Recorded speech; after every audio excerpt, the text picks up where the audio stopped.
നമസ്കാരം. എല്ലാവർക്കും സ്പിരിച്വാലിറ്റിയുടെ പുതിയൊരു അധ്യായത്തിലേക്ക് സ്വാഗതം.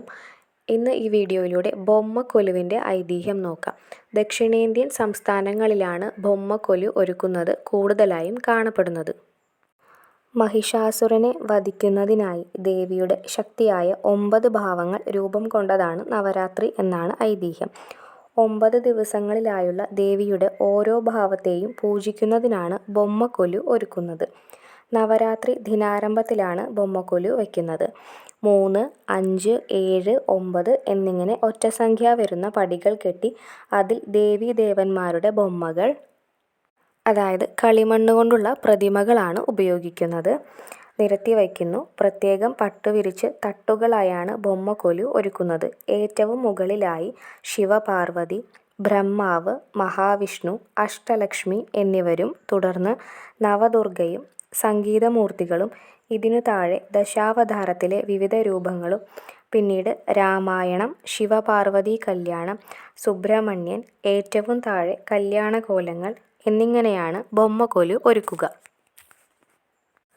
ഇതിനു പുറമെ വിവിധ തരത്തിലുള്ള ബൊമ്മകളും അലങ്കാരത്തിനായി വയ്ക്കുന്നു. ഇതിൽ ഏറ്റവും പ്രധാനം കലശം വയ്ക്കുന്നതാണ്.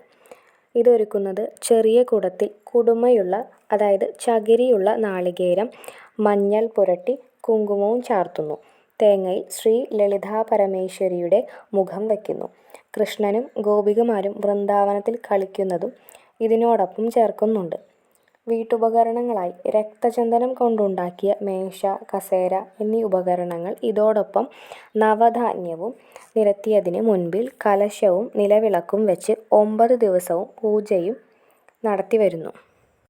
ബൊമ്മക്കൊലു ഒരുക്കുന്നതും ആദിപരാശക്തിയെ പൂജിക്കുന്നതും സ്ത്രീകളാണ്. ബൊമ്മക്കൊലു കാണുവാൻ വരുന്ന ഭക്തർക്ക് നവധാന്യം കൊണ്ടുള്ള പ്രസാദവും സമ്മാനങ്ങളും നൽകുന്ന പതിവുമുണ്ട്. ദേവിയുടെ രൂപഭേദങ്ങളിൽ ദുർഗ്ഗാഷ്ടമി, മഹാനവമി, വിജയദശമി ദിവസങ്ങൾ ഏറെ പ്രാധാന്യമുള്ളവയാണ്. ഈ നവരാത്രി കാലങ്ങളിൽ വ്രതശുദ്ധിയോടെ ഭക്തിപൂർവ്വം ആദിപരാശക്തിയെ ആരാധിക്കുന്നതിലൂടെ നമ്മുടെ ജീവിതത്തിൽ വലിയ മാറ്റങ്ങൾ തന്നെ ഉണ്ടാകും. ഈ ദിവസങ്ങൾ ഭക്തിപൂർവ്വം നാമജപത്തോടെ ഇരിക്കുവാൻ ശ്രമിക്കുക. ആദിപരാശക്തിയുടെ അനുഗ്രഹം ലഭിക്കുവാൻ ഏറ്റവും ഉത്തമമായ ദിവസങ്ങളാണ് നവരാത്രി കാലങ്ങൾ. ഏവർക്കും ആദിപരാശക്തിയുടെ അനുഗ്രഹം ലഭിക്കട്ടെ. സർവ്വ ഐശ്വര്യവും അമ്മ മഹാമായ നൽകട്ടെ.